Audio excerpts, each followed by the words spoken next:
Hi guys, it's me again, and welcome to part 2 of my Titanic 2 research stuff.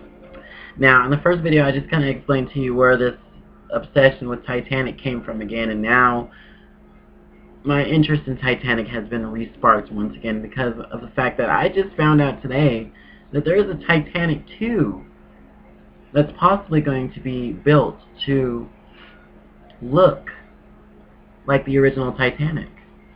I'm like, what? Not only that, but I just found out that apparently in 2010 they came out with a Titanic 2 movie, which of course was apparently absolutely terrible. But yeah, I had no idea they even came out with a movie for it. But anyway, I went ahead and Googled it, and I want to just read some information to you guys. And this is also for you guys who haven't heard about this Titanic 2 thing either. I mean, I'm shocked that as obsessed as I was with Titanic, the original one, that I never knew about this. So I'm going to go ahead and read some information on it for you guys. Okay, here we go. So Titanic 2 is a planned ocean liner to be built as a replica of the Olympic-class RMS Titanic. The project was announced by Australian billionaire Clive Palmer in April 2012 as the flagship of his cruise company Blue Star Line. The intended launch date is set in 2016, 104 years after the original voyage, and the ship will set to sail from Southampton to New York within the same year.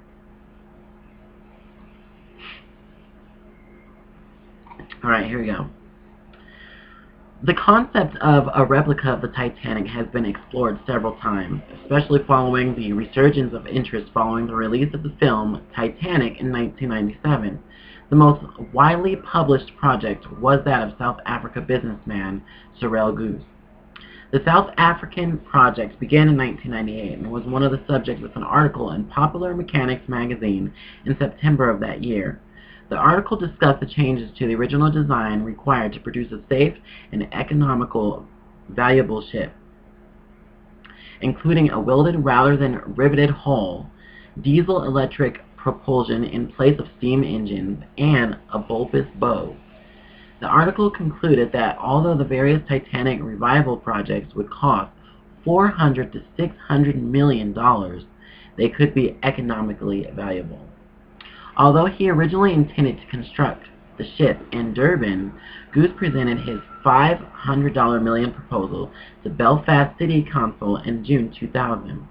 He commissioned Olsen Designs to design the ship, advised by Harland & Wolff Technical Services, who produced a feasibility study, and Calco Anderson to design the interior.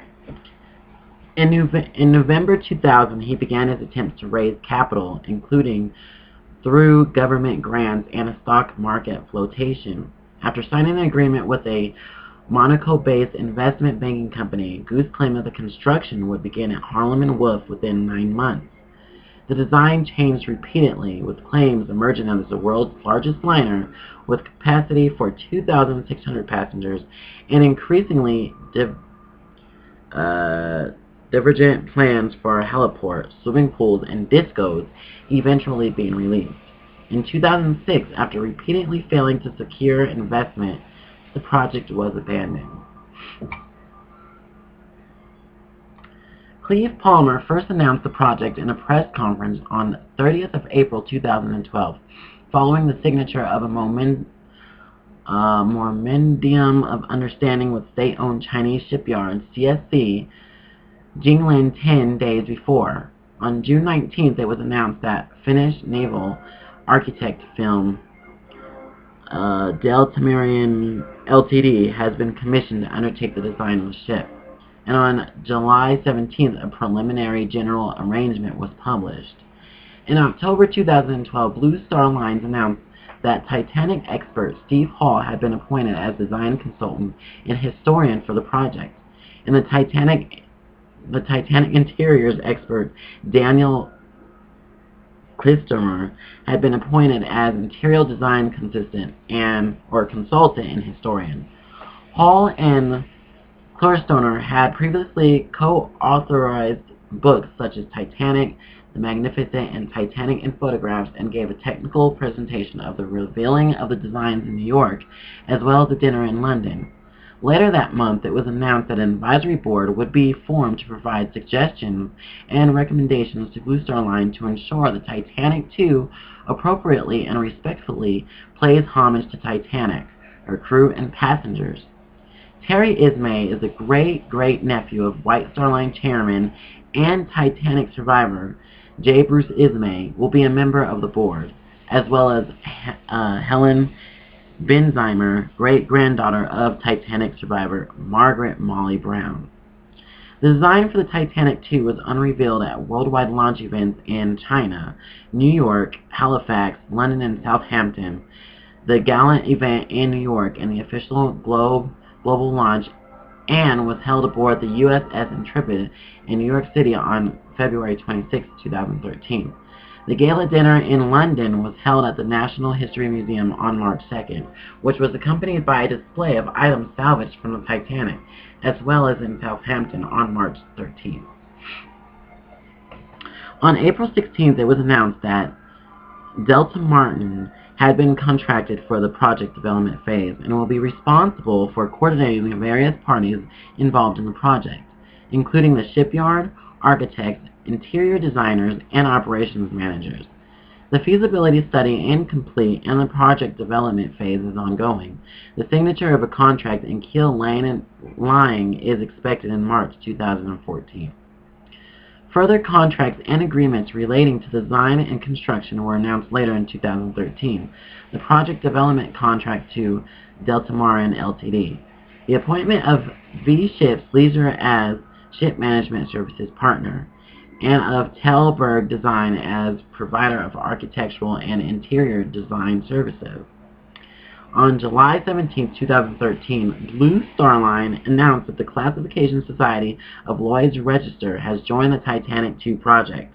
The work carried by Lloyd's will make sure that the ship's design is compliant with the current SOLAS regulations. Model testing using a 9.3 meter wooden model was undertaken in September 2013 at the Hamburg, let's just say HSVA, because I can't say that word. Resistance and powering tests were carried out in a 300 meter, 980 feet towing tank. Wow. The gross tonnage of the replica will be 56,000 GT, considerably more than that of the original. Construction was scheduled to begin in 2013, with launch and maiden voyage in 2016. In an August 2013 interview, Palmer, however, indicated that construction will not begin until March 2014, while still citing 2016 as the intended completion date. The ship is being designed to be as similar in interval and external appearance to the Titanic as possible. However, modern safety regulations and economical considerations will dictate several major changes to the design, including greater beam for enhanced stability, welded, not riveted hull, reduced draught, bulbous bow for higher fuel efficiency, although moderately sized compared to modern ships, stabilizers to reduce roll, diesel-electric propulsion system with 4 diesel generating sets providing power for 3 thrusters to replace the original coal-fired boilers, steam engines and steam turbine, as well as the rudder. Also, the ship will have 2 bow thrusters, an additional safety deck between C and D decks for modern lifeboats and marine evacuation systems, with the boat deck housing replicas of the original lifeboats. Space for the deck has been made by lowering decks D and below by 2.8 meters, and for the taller central section of the safety deck, which houses the lifeboats, by raising the superstructure by 1.3 meters. In spite of the reduced draft, space has been made for the lower decks by removing the orlop deck, which mainly housed the boilers. New escape staircases, in addition to the original staircases, housed in the redundant boiler exhaust uptake, observation decks, and the redundant first 2 funnels, which will have, according to Della Martin, tinted window coverings to blend in with the funnel's color, intended to be as close as possible to the original White Star buff. No shear or camber. Unlike the original, pronounced shear was a cosmetic feature of ocean liners, intended to add a graceful appearance to the ship, but made construction more difficult and therefore costly.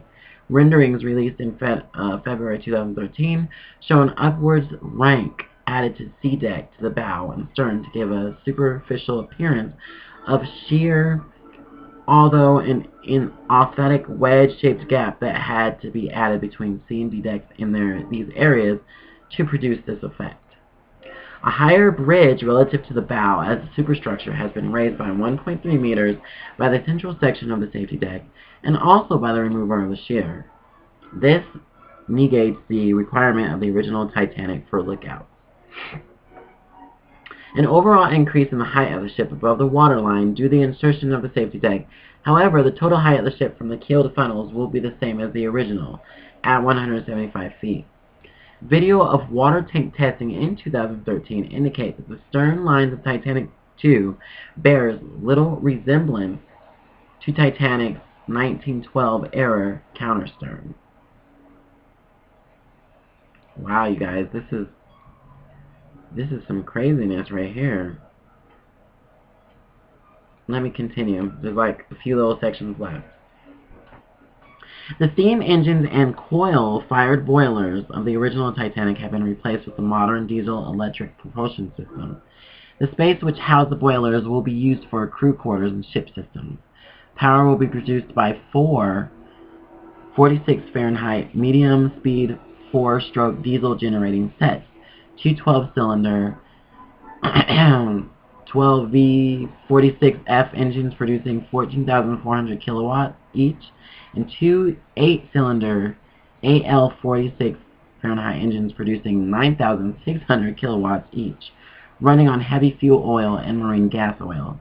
Propulsion will be by 3 thrusters, which will also be used for maneuvering. While the replica of the rudder of the Titanic II is purely cosmetic, it will not extend substantially below the waterline. The positioning of the thrusters has been necessitated, the stern being made substantially more blunt than the original. The interior of the ship is intended to be as similar as possible to the original. Tilburg Design of Sweden has been contracted to produce drawings replicating Titanic's original exteriors. However, the original wooden paneling does not conform to modern fire regulations, so as in Queen Elizabeth II, veneers will have to be used. Plans show a layout broadly similar to the original, but with third-class cabins modernized and consideration of being given to in-suite cabins throughout the ship. The room freed up by eliminating the stern boilers of the original ship will be used for crew quarters and various services. If the Titanic II would represent the first major passenger vessel constructed in China, a country with much more experience of building cargo ships than cruise ships, and a significant investment would be required to ensure it meets the much more stringent safety requirements for a passenger vessel. The Chinese state-owned CSC Jinling shipyard has never built a large passenger vessel. In addition, it has no dry dock, instead using side launching from a 200 m slipway.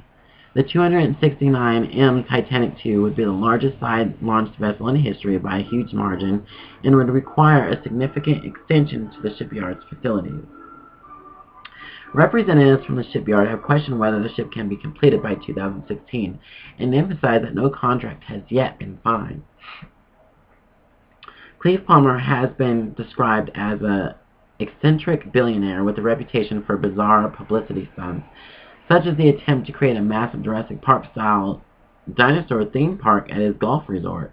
It has been noted that the publicity surrounding the Titanic II coincided with Palmer's announcement of his entry into Australia federal politics, which was made immediately following the Titanic conference. Palmer had previously claimed that he was the target of conspiracy involving Barack Obama, the CIA, the Rockefeller Foundation, and Greenpeace, who he believed were attempting to close down his mining operation. In 2010, Palmer started a company called Zeppelin International with the intention of making a commercially viable Zeppelin after the plan came to nothing. It was ridiculed as the bizarre move of the years by Australian business website Smart Company. He has gained a reputation in Australia for floating ambitious and unusual business ideas which he fails to see through. And the Titanic too has been described as a classic Cleve Palmer announcement. The idea of a commercialized replica of the Titanic has itself been criticized, being described as insensitive and a mockery of the memory of those who died. Conrad Line, or did I say it right? Cunard Line, which merged with the White Star Line, stated that they have always been very mindful and very respectful of such a tragic event, and don't think that building a replica of a two is appropriate. In June 2013, it was reported that Cleve Palmer may be experiencing financial difficulties and that his two most prominent businesses were running at a loss. This followed the leaking of a letter where he asked a Chinese business partner for a 2 million AUD payment.